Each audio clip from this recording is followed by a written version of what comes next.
Which tool should you use to make your product photos stand out? Canva or Claid.ai?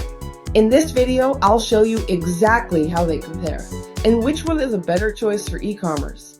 Great product photos can double your sales, but not everyone has time or money to hire a professional designer or learn complicated tools.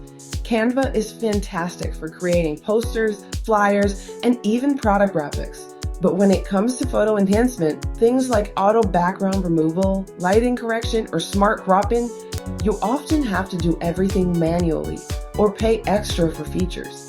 Claid.ai, on the other hand, is built specifically for one thing: automating image enhancement for online stores. You upload your image, choose your preset, and Claid uses AI to clean it up, sharpening, lighting, removing background, upscaling, and it does it in seconds. Here's a side-by-side of the same product photo processed in Canva versus Claid. Claid is faster. The result looks more professional, and you don't need to adjust anything manually. If you're a designer making social media graphics, Canva is still great.